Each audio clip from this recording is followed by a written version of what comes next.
Hello, Christie Arkovich from Tampa, Florida. I wanted to mention that really there is no better time to file a bankruptcy than now under the new student loan rules. This is the DOJ guidance that came out last November.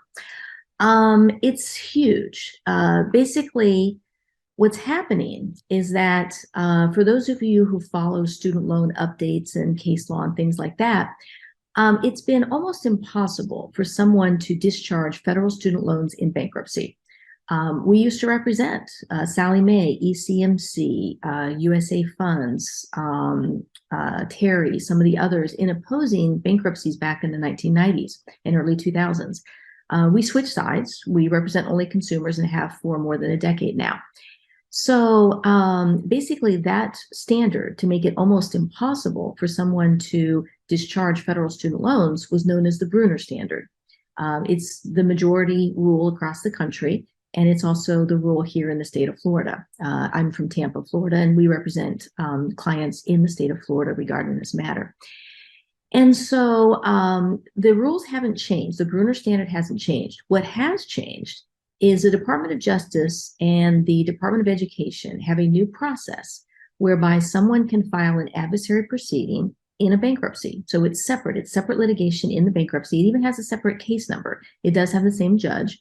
But essentially you're arguing that, hey, my student loans that would normally not be discharged in a bankruptcy should now be discharged because of an undue hardship that I'm suffering. And so the Department of Justice is working with the Department of Education to review an attestation form. It's a rather lengthy form that goes through the history of the student loan, what basically you've tried to do in the past, what qualifies you as maybe having a hardship now, how long you've been trying to make payments, how you haven't made any headway, a number of other issues, including health, income, expenses, all that comes into play. But essentially, instead of having our lengthy discovery rules and litigation rules, a motion to stay all of that could be filed. Typically, we would expect the Department of Ed and the Department of Justice, who would represent them, to go ahead and agree to that stay, put everything on hold, and review the attestation form, looking at the specific factual circumstances of that debtor and should they get an undue hardship discharge of the entirety or maybe a part of their student loans or federal student loans.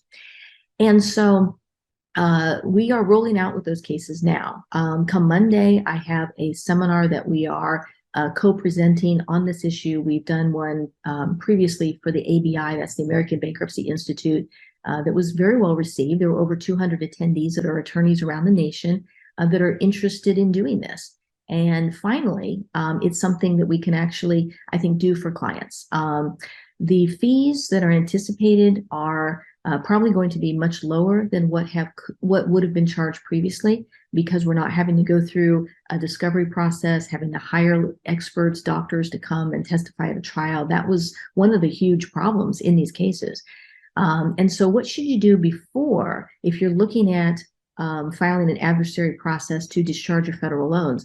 Well, the first thing that you should do is make sure that your federal student loans are covered by this program. That really means they should be direct loans. Now, Perkins loans and FFEL loans, FFEL stands for Federal Family Education Loans, those are going to be covered under some rules that are going to be very, very comparable. They haven't come down yet. But we have heard from multiple sources that they will be viewed similarly, if not the same, as direct loans. But if you have time, it might be best to consolidate your loans before you file. Also, as an attorney, we like to have more than one avenue of relief if possible. And the IDR waiver program, I'm encouraging anyone with the older federal loans called FFEL loans to perhaps go ahead and think about consolidating those loans in the month of April here before May, in case there's a subsequent appeal on that issue. So it's a good idea to probably consider consolidating anyway.